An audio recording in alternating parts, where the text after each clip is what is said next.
কৃষ্ণ কৃষ্ণ শুধু শ্রী কৃষ্ণ। বাংলাদেশের রাজশাহী জেলা রয়েছে, কেউ কেউ বেড়াতে যায়, অনেক বাংলা থেকে সেই জায়গায় যায়। এবং রাজশাহী জেলার মধ্যে একটা গ্রাম, যে গ্রামটার নামও বলে দিচ্ছি খেতুরি গ্রাম। সেই খেতুরি গ্রামে যদি এই মুহূর্তে যদি আপনারা বেড়াতে যান, খেতুরিতে দেখবেন একটা বিরাট রাজবাড়ি সুন্দর করে দাঁড়িয়ে রয়েছে। সেই রাজবাড়ির যিনি রাজা ছিলেন তার নামটা বলে দিচ্ছে কৃষ্ণানন্দ দত্ত, আর ওনার স্ত্রী ছিলেন নারায়ণী দেবী। তাহলে রাজার নাম কি বললাম? কৃষ্ণানন্দ দত্ত, শোনেন, আর স্ত্রীর নাম নারায়ণী দেবী। কিন্তু শুনুন, নারায়ণী দেবী রাজার মতো স্বামী পেয়েছি রাজা, ধনসম্পত্তি, টাকা পয়সা, সোনাদানা, কোনো কিছুর অভাব নেই, কিন্তু নারায়ণী দেবীর চোখের জল কিন্তু বন্ধ হয় না। কেন জানেন? তার কারণটা হচ্ছে নারায়ণী দেবীর গর্ভে সন্তান আসেনি, হয়নি। আর দেখবেন নারী জীবন সার্থক হয় কখন জানেন? এই তো এখানে অনেক মা জননীগণ তো আছেন। নারী জীবন সার্থক হয় সেই দিন, সেদিন যেদিন একজন নারী বিবাহ করেন আর বিবাহের পরে তার গর্ভে একটা সন্তান আসে, আর সেই সন্তানকে যখন বুকে জড়িয়ে ধরে স্তনদুগ্ধ পান করায়, সেই সন্তান যখন একটুখানি বড় হয়, সেই সন্তান যখন পিছন দিক থেকে মায়ের গলাটা জড়িয়ে ধরে মা বলে আদর দেখায়, তখন সার্থক হয়ে যায়। একটা জিনিস মনে রাখবেন, সন্তানের মা, সন্তানের বাবা যদি না হতে পারেন, তাহলে বাৎসল্য প্রেমটা তার কিন্তু এ জীবনে জানা হবে না। তাই নারায়ণী দেবীর জীবন সার্থক করার জন্য একটা গর্বে সন্তান যাদেরই রয়েছে, সন্তানের বাসনা থাকতেই পারে, থাকবে, পুত্র সন্তানের বাসনা থাকবে, কেউ কেউ কন্যা সন্তানের বাসনা করেন। কিন্তু একটা কথা বলি, সন্তানের বাসনা করছেন মানে ভাববেন না যে আমাকে বৃদ্ধ বয়সে খেতে দেবে বলে ছেলে চাওয়া, ওটা নয়। আরে বাবা, বুড়ো বয়সে খেতে পাবেন এই গ্যারেন্টি কি আপনার ছেলেকে দেখে বলতে পারবেন? বেটার বাপ হতে স্বাদ কেন চিতে, বেটা কি তোমায় করবে সুখী, দেখছে হাওয়া। রামায়ণে তার প্রমাণ দেখি, কত কত বেটার অধিপতি, 1 লক্ষ বেটা, 1.25 লক্ষ নাতি, কেহ না রহিল বংশে দিতে বাতি। কপালে যদি ভাত থাকে, কপালে যদি খাবার থাকে, আপনার ছেলে না হলেও 10 মায়ের কোলের ছেলে এসে আপনাকে হাত বাড়িয়ে খাইয়ে দেবে। আর কপালে যদি খাবার না থাকে, 100টা ছেলের মা হলেও মরার সময় ছেলের হাতে 1 ফোঁটা জলও কিন্তু আপনি পাবেন না। নিতাই গৌর প্রেমানন্দে হরি বল, হরি বল। আজকে নারায়ণী দেবী একটা ছোট্ট গোপালকে রেখেছে, সেই গোপালের কাছে সন্ধ্যাবেলায় সকালবেলায় ডেকে ডেকে কি বলে জানেন? গোপালকে শুধু একটা কথা বলে, ঠাকুর ঠাকুর আমি কিচ্ছু চাই না, আমি কিচ্ছু চাই না, আমি রাত দিন শুধু তোমাকে কোলে করে নিয়ে কান্নাকাটি করি। কেন জানো ঠাকুর? একটা জিনিস পাবার জন্য, তুমি আমার গর্ভে একটা ছেলে দাও না ঠাকুর, একটা সন্তান দাও না ঠাকুর। আর একটা কথা বলে দিই, তুমি আমার গর্ভে সেই ছেলেকেই পাঠাবে যে ছেলে জন্মের পর থেকে আমাকে সেবা দেবে না, ওই ছেলেটা জন্মের পর থেকে যেন তোমাকে সেবা দিয়ে যেতে পারে। নিতাই গৌর হরি বল, হরি বল, হরি বল। যেন আমার ছেলে কৃষ্ণ ভক্ত হয়, আর আমি কিচ্ছু চাই না। আর সেই জন্য মায়েদেরকে একটা কথা বলি, কৃষ্ণ ভক্ত ছেলের মা, কৃষ্ণ ভক্ত ছেলের বাবা যদি আপনি হতে পারেন, তাহলে আপনার মুখের খাবার এ জগতের কেউ, এ ছেলের অন্তর মাঝে কৃষ্ণ প্রেম থাকে, যে ছেলের হৃদয়ে কৃষ্ণ ভক্তি থাকে, সেই ছেলে মা বাবাকে খেতে না দিয়ে ভাতের থালা কোনোদিন স্পর্শ করেন না। কৃষ্ণ ভক্তের স্বভাব হচ্ছে সেটাই, খেতে গেলেই মায়ের কাছে গিয়ে কিন্তু বলে, মা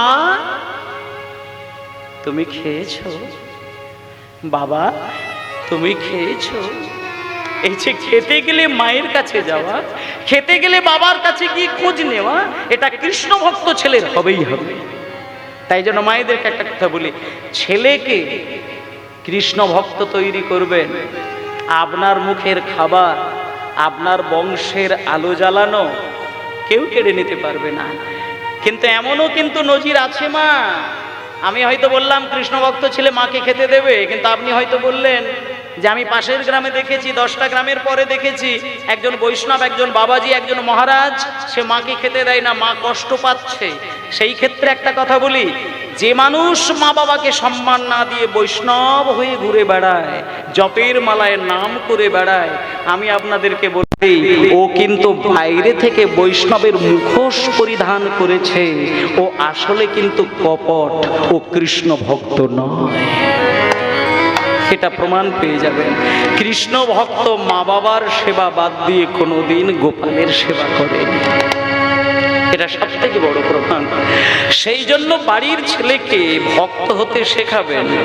আমি পরিষ্কার বলে দিচ্ছি, ছেলে যদি কৃষ্ণকে চেনে, সে কিন্তু তার মাকে সব দিক থেকে চিনবেই চিনবে, এটা প্রমাণ।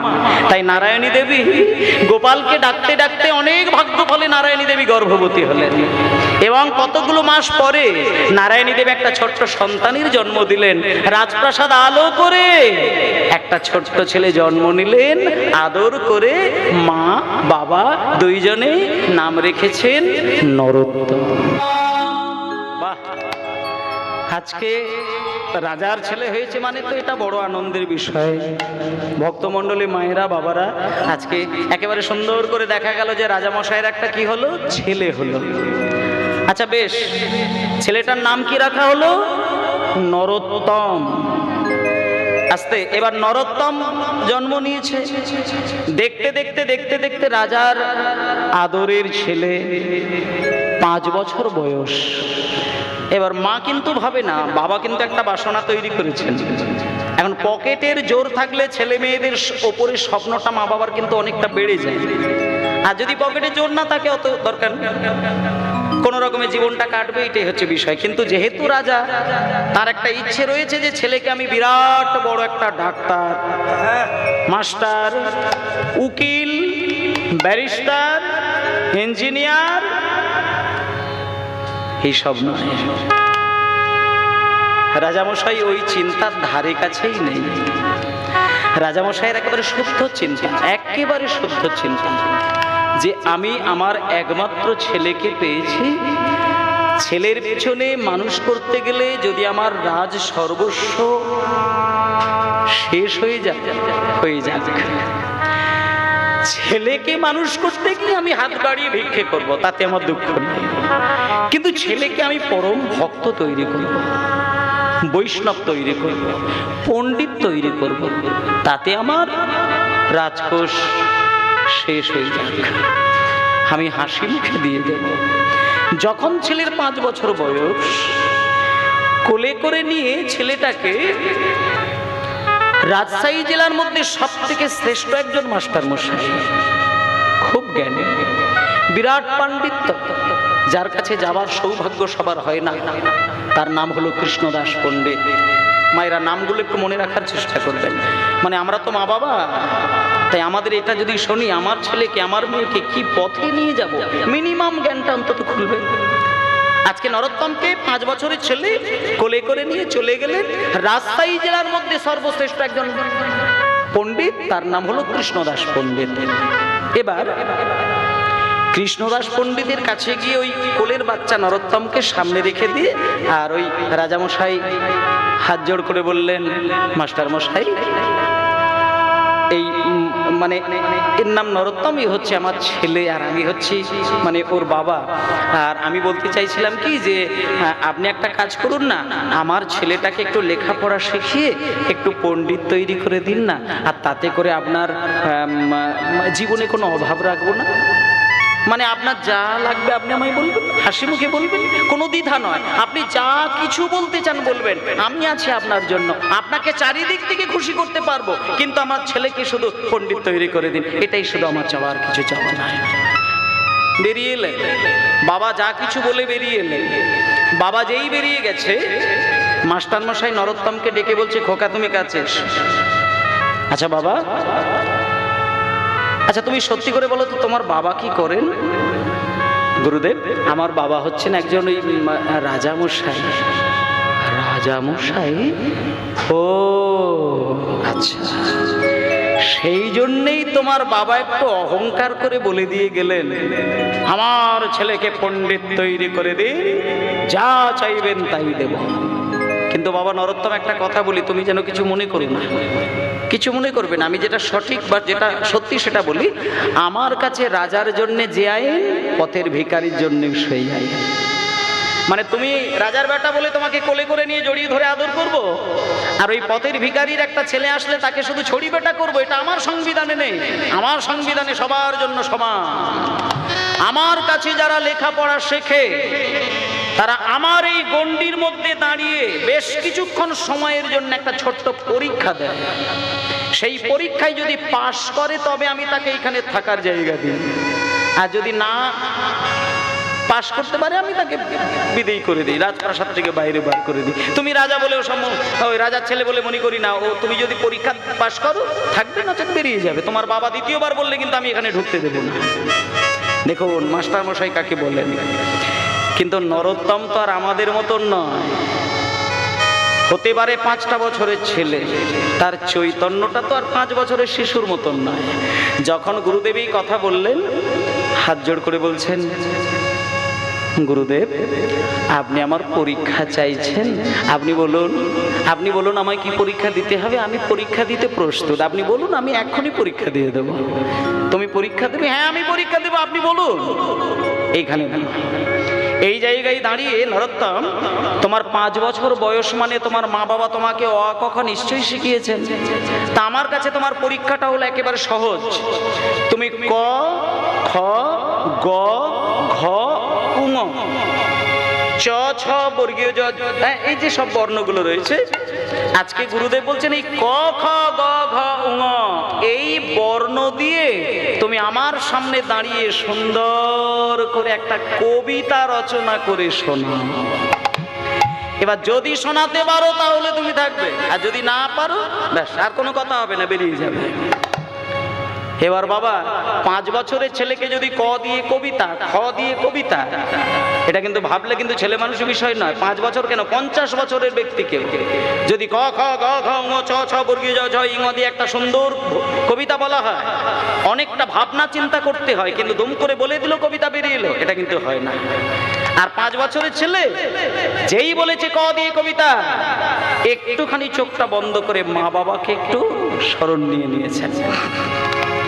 এবার মা বাবাকে স্মরণ নেবার পরে গুরুদেবের চরণে দুম করে প্রণাম করে নিয়ে হাত জোড় করে কবিতা শুনলে অবাক হয়ে যাবেন।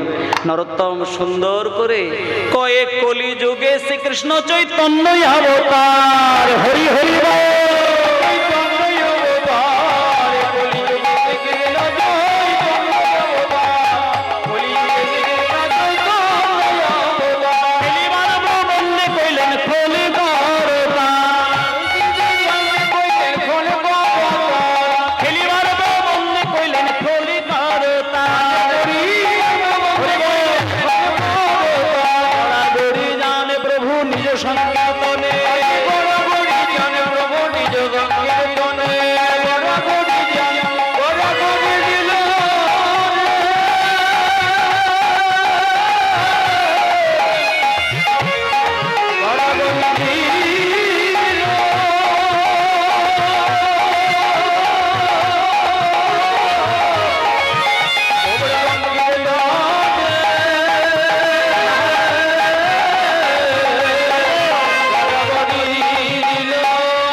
ঘরে ঘরে হরি নাম দেন সর্বজনে, ঘরে ঘরে হরি নাম এলো সর্বজনে, ঘরে ঘরে এলো সর্বজনে, ঘরে ঘরে হরি নাম এলো সর্বজনে। উচ্চ স্বরে গান প্রভু জীবের লাগিয়া, গান প্রভু জীবের লাগিয়া, উচ্চ স্বরে গান প্রভু জীবের লাগিয়া, গান প্রভু জীবের লাগিয়া, চৈতন্য তরল জীবে কৃষ্ণ নাম দিয়া, ছয়ে চৈতন্য করলো জীবের কৃষ্ণ নাম দিয়া। ছয়ের পরে কি হয়? ছ, ছ ছয়ে ছলো ছলো করে আখি নেত্রে জল ধরে, ছলো ছলো করে আখি নিত্য জল ধরে, ছলো ছলো করে আখি নেত্রে জল ধরে, ছলো ছলো করে আখি নিত্য জল ধরে।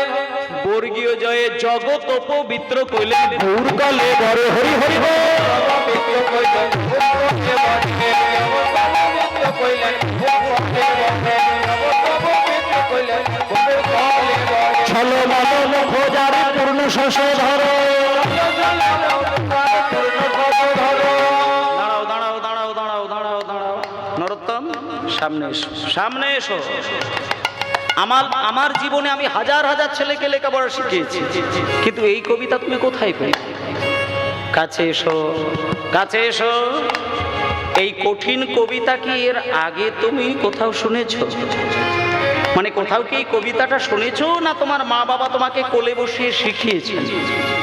নরোত্তম হাত জোড় করে বলছেন, বাবা ঠাকুর, ওই মানে আপনার আশীর্বাদে আর মা বাবার আশীর্বাদে মানে আমি এই কবিতা কোথাও শুনি না। এই কবিতা আমি আপনার কাছে এখনই আমি হৃদয় থেকে শুনিয়ে দিলাম।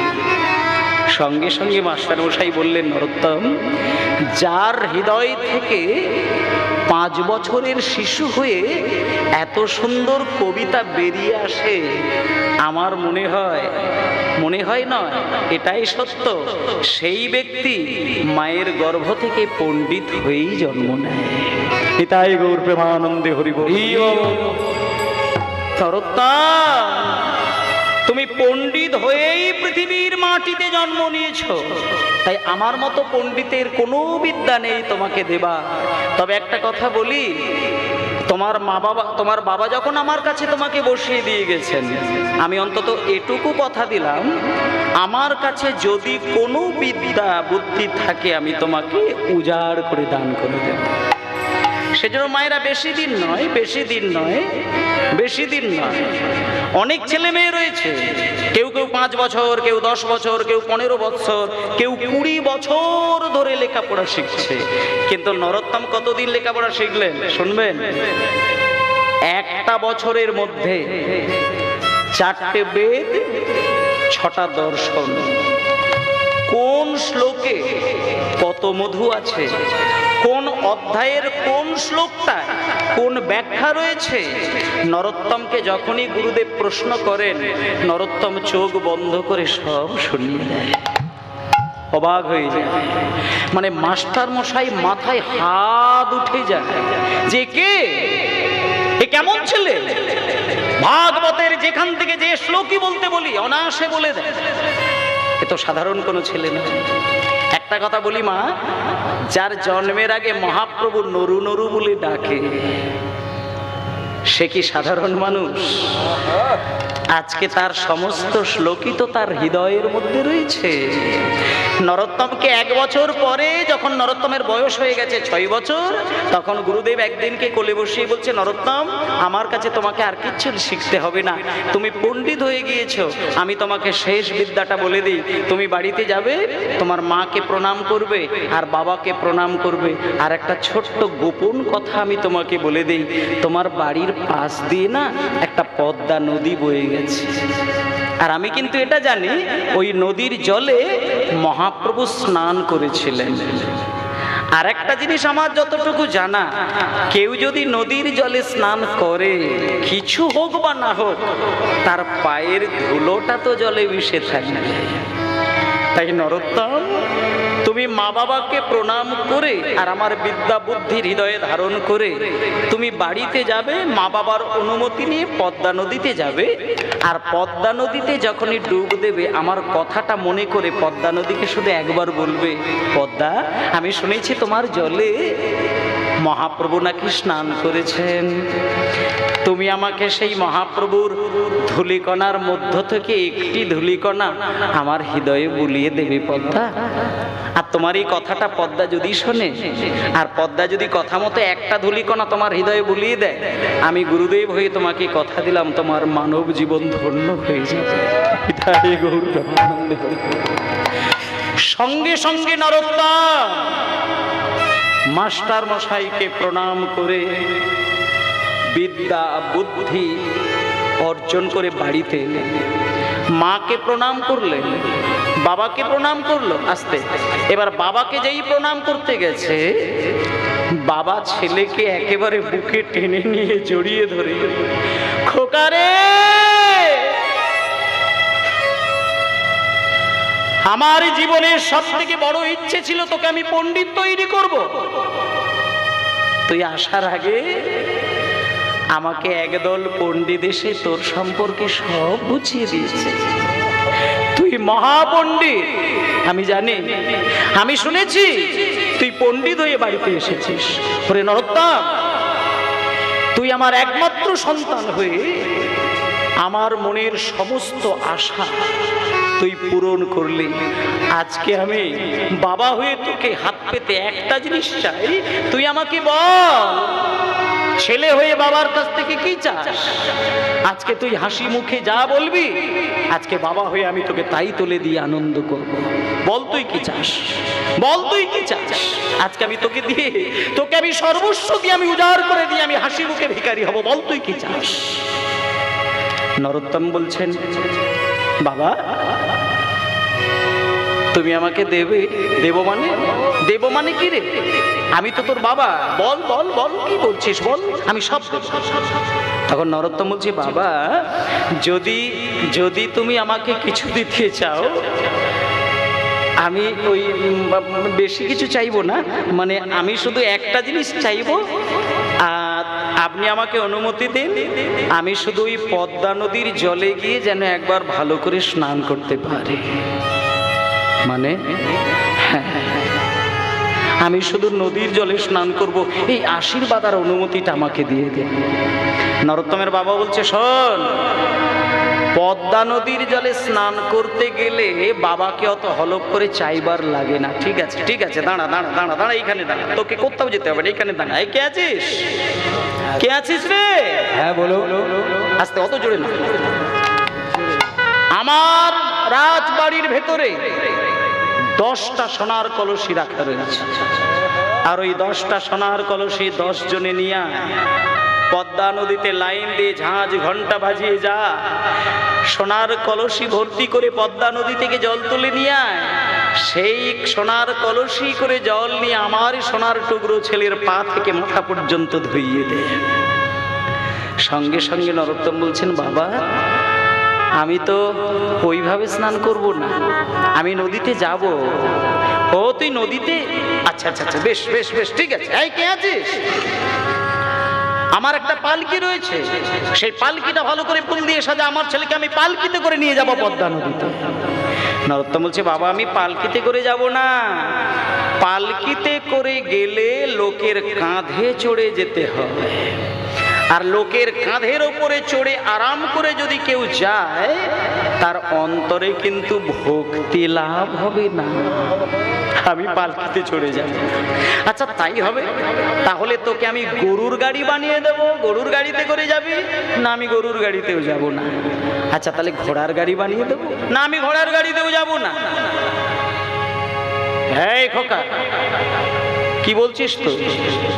সোনার কলসি বললাম মেনে নিলি না, পালকিতে যাবি না, গরুর গাড়িতে যাবি না, ঘোড়ার গাড়িতে যাবি না, তবে কি তুই হেঁটে হেঁটে হেঁটে হেঁটে আমার ছেলে হয়ে তুই রাস্তা দিয়ে পদ্মা নদী স্নান করতে যাবি? নরোত্তম বলছে, বাবা আমি হেঁটে হেঁটেও যাব না। হেঁটে হেঁটেও যাবি না? না। তাহলে তুই কি করে যাবি? বাবা যখনই বলেছে তুই কেমন করে যাবি? নরোত্তম কেঁদে কেঁদে বলে, বাবা গো আমি পালকিতে চড়ে যাব না, গরুর গাড়িতেও যাব না, ঘোড়ার গাড়িতেও যাব না, আর আমি হেঁটে হেঁটেও যাব না গো। এই জায়গাটা দেখুন মা, আমি হেঁটে হেঁটে হেঁটে হেঁটে যাব না গো, তবে আমি কেমন করে যাব জানো? আমি এই বাড়ি থেকে পদ্মা নদী পর্যন্ত কেমন করে যাব জানো? আমি ধুলোই গড়া গড়ি নিতাই গৌর হরি হরিব দিয়ে যাব, নিতাই গৌর হরি হরিব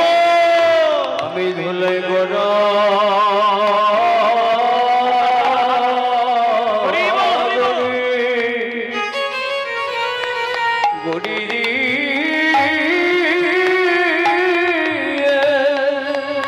যাব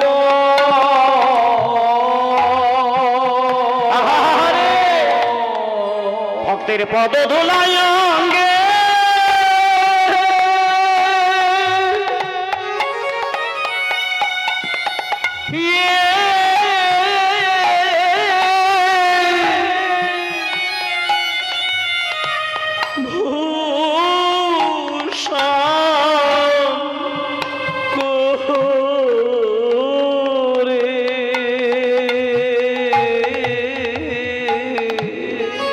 আমি ধুলাই গড়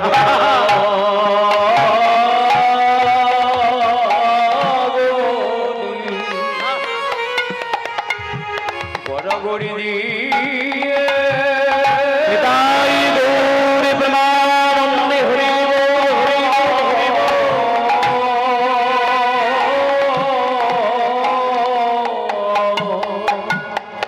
মায়েরা মায়েরা আজকে দেখুন মানে 6 বছরের ছেলেটাকে গুরুদেব কিন্তু একটা বারও কিন্তু বলেনি যে তুই ধুলোর মধ্যে গড়াগড়ি দিতে দিতে যা, একটা বারও কিন্তু বলেনি। কিন্তু চেতনা যদি কারোর এসে যায় তাকে আলাদা করে কর্তব্য পরায়ণ শেখাতে হয় না। নরোত্তমকে কে জানালো, কে বোঝালো যে ধুলোর মধ্যে গড়াগড়ি দিতে গেলে পরম বৈষ্ণব হওয়া যায়? ধুলোয় গড়াগড়ি দেবে ছেলে, বাবা ছেলের চোখের দিকে তাকাচ্ছে আর মনে মনে চিন্তা করছে পণ্ডিতের সঙ্গে তর্ক করার অধিকার তো আমার হয় না। আজকে নরোত্তমকে দেখে বাবা বলছে, নরোত্তম তুই যদি ধুলোর মধ্যে গড়াগড়ি দিতে গেলে তুই বেশি আনন্দ পাস, আমি তোকে অনুমতি দিয়ে দিলাম, যা তুই বেরিয়ে যা, তুই ধুলোর মধ্যে গড়াগড়ি দিতে দিতেই যা। ইতিমধ্যে দুজন প্রহরীকে পাঠিয়ে দিলেন, দুজন প্রহরীকে ডেকে নিয়ে কানে কানে বললেন, ওগো আমার ছেলে জীবনে কোনোদিন পদ্মা নদী দেখে না, ও নদীতে নামে না, ও ডুব দেয় না, আমার আদরের একমাত্র ছেলে, ও নদীর জলে যাচ্ছে, তোমরা পিছনে পিছনে যাও, ও যখন নদীতে নামবে তোমরা দুজন ও দুটো হাতকে ধরবে, দেখো আমার ছেলে যেন কোন রকম কোনো ক্ষতির দিকে না গড়িয়ে যায়। তোমরা যেমন ছেলেকে নিয়ে যাচ্ছ তেমন ভাবে ছেলেকে আমার কাছে পৌঁছে দিও। দুজন প্রহরীকে দায়িত্ব দিলেন, ছেলে বেরিয়ে গেল, গড়াগড়ি দিতে দিতে দিতে দিতে দিতে দিতে বহু দূরে চলে গেল। ইতিমধ্যে একেবারে নদীর জলের কাছে এসে নরোত্তম দাঁড়িয়ে পড়ল। নরোত্তম জলের কাছে দাঁড়িয়ে বলছে, আমি যদি স্নান করার জন্য নদীতে নামতে যাই আমাকে তো প্রথমেই তো জলে পাটাকে ঠেকাতে হবে, আর পা যদি আমি জলে দিই তাহলে তো পদ্মা মায়ের মাথার উপরেই তো পা তুলে দিলাম। না না না না না না না না, মানে প্রথমে আমি পা দেব না, আমি বরং পদ্মা মাকে একবার ভালো করে লম্বা হয়ে শুয়ে পড়ে প্রণাম করে নেব। এই বলে যেই লম্বা হয়ে নরোত্তম পদ্মা নদীকে প্রথমে প্রণাম করতে গেল, মানে এরই মধ্যে নরোত্তমের মাথাতে ওই পদ্মা নদীর জলের হালকা ঢেউ এসে ছুঁয়ে গেল। আর যেই ঢেউটা ছুঁয়ে গেছে, আপনাদের মনে আছে, হয়তো মনে আছে, অনেকগুলো বৎসর আগে মহাপ্রভুর হৃদয়ের প্রেমটা অশ্রুরূপে কিন্তু এই নদীর জলেই মিশিয়ে দিয়ে গেছে। আর পদ্মা নদীকে কিন্তু একটা কথা বলে গিয়েছিল যে, পদ্মা নরোত্তমের অঙ্গ যেদিন তোমার জল ছোঁবে, কি বলেছিলেন? তোমার নদীর ঢেউ তুমি নিজেই ধরে রাখতে পারবে না, শত শত গুণ বৃদ্ধি পেয়ে যাবে। আজকে হলো সেই দিন, যেই প্রণাম করতে গিয়ে মাথাটা হালকা করে জলটা ছুঁয়েছে, প্রণামেরও ছলে জলে পরশ করিল,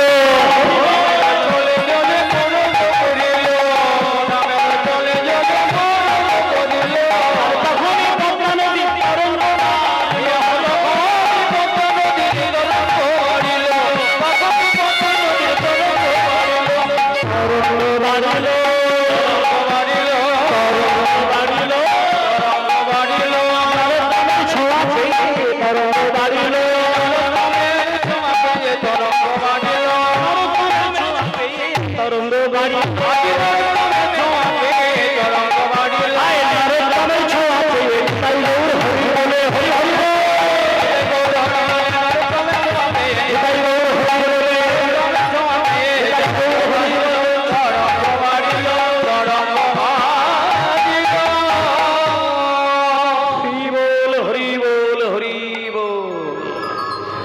বাবা, মানে মানে দুজন প্রহরী একটা সেকেন্ডের জন্য বুঝে উঠতে পারলেন না।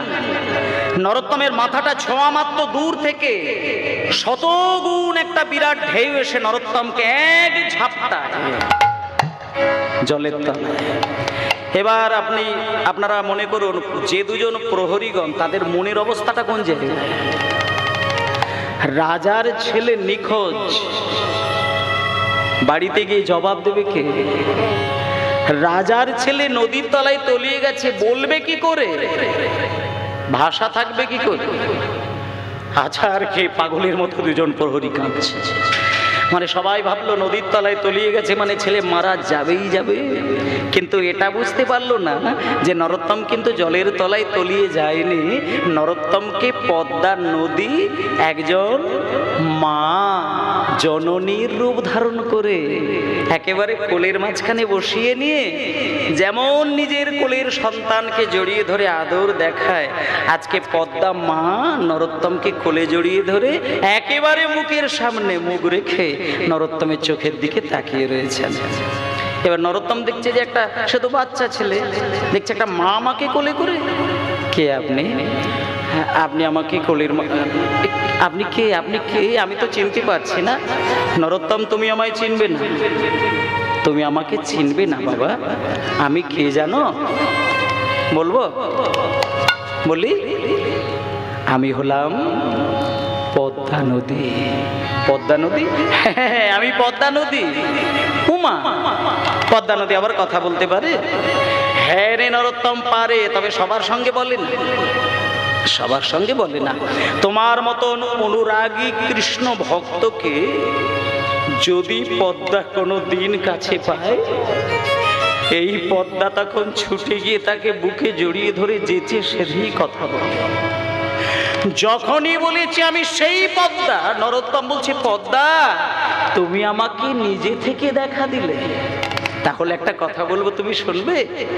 আমি শুনেছি তোমার জলে মহাপ্রভু স্নান করেছেন। তা মহাপ্রভু যদি তোমার জলে ডুব দেয়, এটা তো সত্য যে সেই মহাপ্রভুর পায়ের ধুলো তোমার জলে নিশ্চয়ই মেশানো রয়েছে। তুমি শুধু আমাকে একটুখানি পায়ের ধুলো আমার ওই অঙ্গের মধ্যে একটু বুলিয়ে দেবে পদ্মা। যখনই মহাপ্রভুর পদধূলির কথা বলেছেন, সঙ্গে সঙ্গে পদ্মা নদী বলছে, হে নরোত্তম রে, আমার জলে মহাপ্রভুর পদধূলি মেশানো রয়েছে, এ তো জগতে সবার জন্য, কিন্তু তোর জন্য মহাপ্রভু কি যে রেখে গেছে তা তুই জানিস না।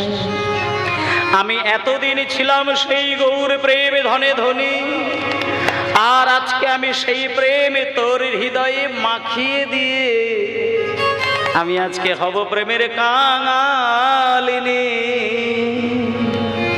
সঙ্গে সঙ্গে এই যে সেই রেখে যাওয়া যে প্রেমটা, নরোত্তমকে বুকের মাঝখানে পদ্মা জড়িয়ে ধরে এত বছরের সঞ্চিত প্রেমটা নরোত্তমের হৃদয়ে বলিয়ে দিলেন। এবার নরোত্তমের গায়ের রংটা কিন্তু কালো ছিল মায়েরা, কৃষ্ণবর্ণের।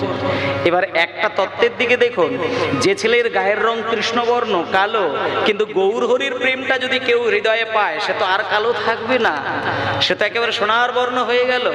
কিন্তু এতক্ষণ নরোত্তম কিন্তু কাঁদছিল না। যেই গৌরের প্রেমটা পদ্মা নদীর মাধ্যম দিয়ে হৃদয় স্পর্শ হয়েছে, অমনি নরোত্তমের দু চোখ থেকে কৃষ্ণ প্রেমের ধারা।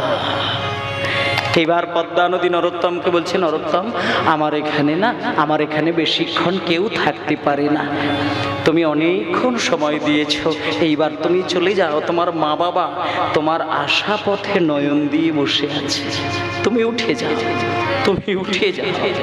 এই বলে পদ্মা মা যখনই জল থেকে তুলে দিয়েছে, বাচ্চা ছেলে কিচ্ছুই বোঝে না, পা পা করে জল থেকে, কি কে? দুজন প্রহরীগণ দেখছেন একটা বাচ্চা। হ্যাঁ, এই খোকা, কি নাম তোমার গো? এবার নরোত্তম বলছেন, এ কি, তোমরা আমাকে চিনতে পারছো না? চিনতে পারছো না? আমার দিকে তাকিয়ে দেখো, আমি তো তোমাদের ওই রাজার ছেলে, আমার নাম নরোত্তম। ভালো করে তাকিয়ে দেখো, আমি নরোত্তম। দাঁড়াও দাঁড়াও, তুমি এতক্ষণ কোথায় ছিলে? বলি এতক্ষণ তুমি কোথায় ছিলে? আমি কোথায় ছিলাম শুনবে তোমরা? শোনো। যেমন ডুবুরিরা সমুদ্রের একেবারে তলায় ছুটে যায় দামি দামি রত্ন তুলে নিয়ে আসার জন্য, আর আজকে আমি ওই পদ্মা নদীর একেবারে গভীরে গিয়েছিলাম। আমিও সেইখান থেকে দামি দামি রত্ন তুলে নিয়ে এসেছি। আমার কাছে সেই রত্ন যত্ন করে রাখা আছে। তোমরা কি সেই রত্ন নেবে? প্রেম রত্ন নেবে? তোমরা নেবে? যদি নিতে চাও দূরে দাঁড়িয়ে থেকো না, আমার কাছে এসো। আমার কাছে তোমরা এসো, আমি সেই প্রেম রত্ন তোমাদেরকে দান করব। এসো এসো এসো এসো ভাই। গানে গায় কৃষ্ণ নাম হরি নাম, এসো তাই গৌর প্রেমানন্দ হরি বল।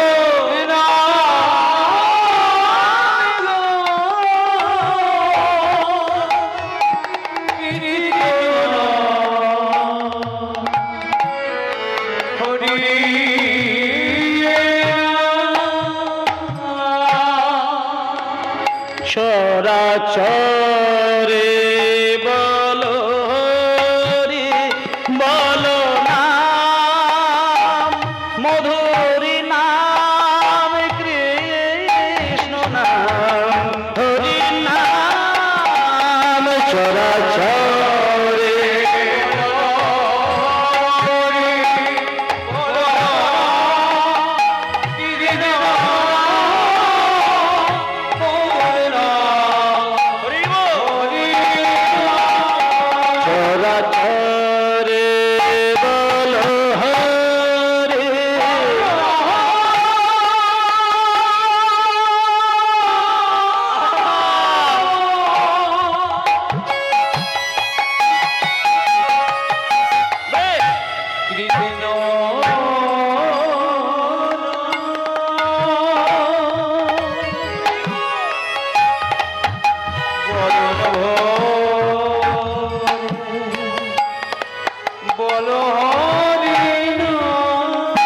চরাচরে বলো হরি বলো নাম, মধুর নাম কৃষ্ণ নাম হরি নাম।